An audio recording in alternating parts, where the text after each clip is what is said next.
পশ্চিম এশিয়ায় চলমান অস্থিরতা নিরসনে যুক্তরাষ্ট্র ও ইরানের মধ্যে স্বাক্ষরিত শান্তি চুক্তিকে কেন্দ্র করে নতুন করে উত্তাপ ছড়িয়েছে ইসরায়েলের রাজনৈতিক অঙ্গনে। ওয়াশিংটনে নেওয়া এই উদ্যোগকে ইসরায়েলি প্রধানমন্ত্রী বেনিয়ামিন নেতানিয়াহুর সরকার স্পষ্টভাবে প্রত্যাখ্যান করেছে। তাদের মতে এই চুক্তি ইসরায়েলের জাতীয় নিরাপত্তা নিশ্চিত করার পরিবর্তে উল্টো ঝুঁকি বাড়িয়ে তুলতে পারে, যার ফলে এ নিয়ে কোনো ধরনের আপোষ করতে নারাজ তেল আবিব। যুক্তরাষ্ট্রের প্রেসিডেন্ট ডোনাল্ড ট্রাম্পের মধ্যস্থতায় এই চুক্তি স্বাক্ষরিত হতে গেলেও ইসরায়েলের নীতি নির্ধারকদের বড় একটি অংশ এটিকে প্রত্যাখ্যান করেছেন।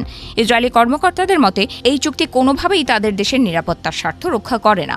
দেশটির জাতীয় নিরাপত্তা মন্ত্রী ইতামার বেন গভির পরিষ্কার ভাষায় জানিয়েছেন, এই চুক্তি মানতে ইসরায়েল বাধ্য নয় এবং তারা নিজেদের নিরাপত্তা রক্ষায় যে কোনো সিদ্ধান্ত নেওয়ার ক্ষেত্রে সম্পূর্ণ স্বাধীন।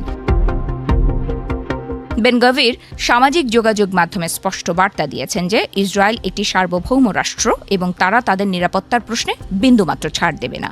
বিশেষ করে লেবাননের সশস্ত্র গোষ্ঠীকে নির্মূল করার বিষয়ে তারা অনড়। তার মতে ইরানের সঙ্গে যুক্তরাষ্ট্রের যে সমঝোতা হয়েছে তা ইসরায়েলের সুরক্ষার জন্য হুমকি স্বরূপ এবং এর বিরুদ্ধে নিজস্ব অবস্থান বজায় রাখাই তাদের মূল লক্ষ্য।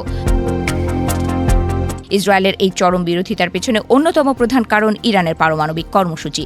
দেশটির নীতি নির্ধারকদের আশঙ্কা, এই শান্তি চুক্তির মাধ্যমে ইরান তাদের পারমাণবিক সক্ষমতা বৃদ্ধি এবং ইউরেনিয়াম সমৃদ্ধকরণ কার্যক্রম অব্যাহত রাখার সুযোগ পেয়ে যাবে। তারা মনে করছেন, চুক্তি থেকে তেহরান অর্থনৈতিক সুবিধা পেলেও পারমাণবিক অস্ত্র অর্জনের লক্ষ্য থেকে তারা সরে আসবে না। যদিও প্রধানমন্ত্রী বেনিয়ামিন নেতানিয়াহু এই চুক্তি নিয়ে এখনও আনুষ্ঠানিকভাবে কোনো বড় বিবৃতি দেননি, তবে এর আগেও বারবার তিনি ইরানের পারমাণবিক উচ্চাকাঙ্ক্ষাকে ইসরায়েলের অস্তিত্বের জন্য হুমকি হিসেবে উল্লেখ করেছেন। তার দীর্ঘদিনের রাজনৈতিক অবস্থান হল ইরান যেন কখনোই পারমাণবিক অস্ত্রের মালিক হতে না পারে তা নিশ্চিত করা। এই লক্ষ্যে তিনি ইসরায়েলের পক্ষে যে কোনো পথ বেছে নিতে দ্বিধা করবেন না বলে ইঙ্গিত দিয়ে রেখেছেন।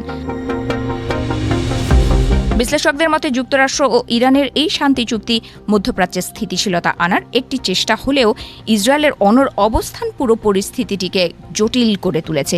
ইসরায়েলের মন্ত্রীরা মনে করছেন যে ইরানের ওপর থেকে নিষেধাজ্ঞা তুলে নেওয়া এবং তাদের সম্পদ অবমুক্ত করার প্রক্রিয়া ইরানকে আরও শক্তিশালী করবে, যা ইসরায়েলের জন্য একটি দীর্ঘমেয়াদী ঝুঁকির কারণ হয়ে দাঁড়াবে।